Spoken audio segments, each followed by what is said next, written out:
Les Américains et les fantoches ont envoyé des équipes de sabotage, instruits, équipés par les Américains, etc.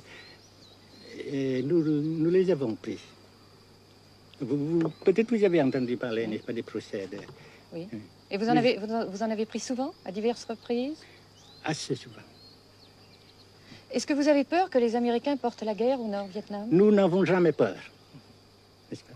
Comme les Français aussi, on dit que peur n'existe pas. Est-ce que vous pensez, Monsieur le Président, qu'il y a une solution militaire à la guerre du Sud-Vietnam? Non. Parce que vous savez que le peuple Vietnam, c'est un. Et le pays du Vietnam, c'est un.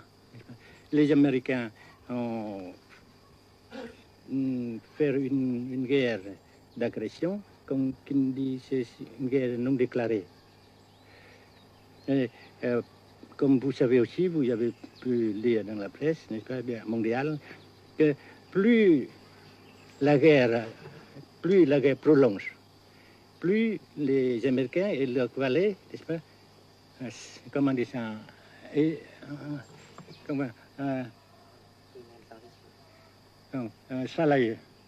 s'enliser, et plus ils supportent des échecs, comme vous savez récemment, n'est-ce pas? Par conséquent, la guerre ne peut pas durer éternellement. Et je suis très heureux que les politiciens haut placés français ont reconnu cela. Vous pensez que le général de Gaulle pourrait en quelque sorte, à un certain moment, arbitrer le conflit? Arbitrer, qu'est-ce que vous comprenez par le mot arbitraire? Nous ne sommes pas des équipes de football. Mais au-delà des accords de Genève, si je ne me trompe, une idée du général de Gaulle est la neutralisation de tout le sud-est asiatique. Est-ce que c'est une idée qui vous semble intéressante? Comme j'ai déjà dit quelquefois, c'est une idée intéressante. Mais ça dépend encore de la volonté de ces peuples et la manière comment on procède à réaliser. C'est une grande question, n'est-ce pas? Et je ne peux pas dire que je suis d'accord. Et je ne dis pas que je ne suis pas d'accord, n'est-ce pas? Mais parce que vous dites, par exemple, vous dites fleurs. Fleurs, il y a beaucoup de sortes de fleurs. Il y a des roses, des blanches, des rouges, etc. Et il y a qui sont bons et d'autres qui ne sont pas bons. Mais on dit fleurs. Oui. Monsieur le Président, nous avons constaté avec chagrin qu'au cours de notre voyage au Nord-Vietnam, que l'influence française était devenue à peu près inexistante dans votre pays. Les moins de 25 ans ne comprennent plus du tout le français. Et je me demande si, à votre idée, des rapports peuvent se rétablir tels que la France continue à jouer une sorte de rôle culturel ici. Avec la France surtout et avec tous les autres pays. Nous voulons avoir une coopération amicale, culturelle, économique, etc.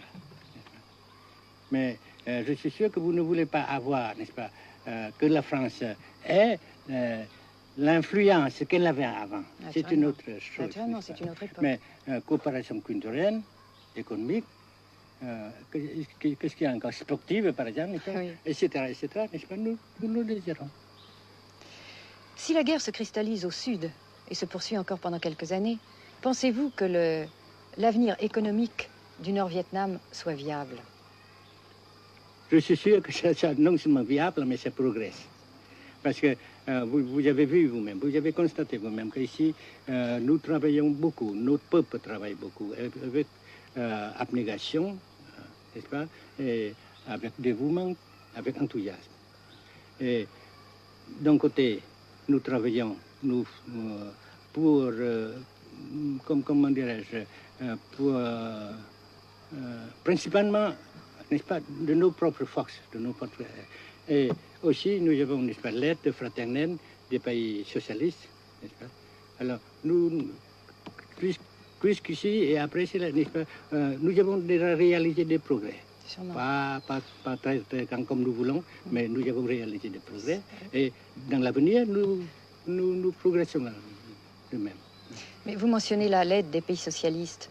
Est-ce que cette aide ne s'est pas trouvée légèrement compromise à la suite du conflit idéologique entre la Russie et la Chine?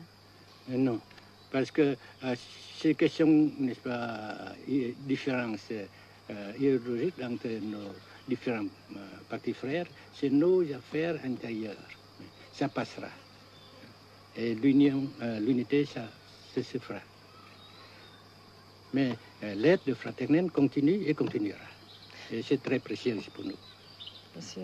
Mais certains ont l'impression chez nous, Monsieur le Président, que le Nord-Vietnam se trouve actuellement assez isolé, asphyxié même, et que politiquement, il pourra difficilement éviter de devenir une sorte de satellite de la Chine. Qu'est-ce qu'on peut répondre à cela? Jamais.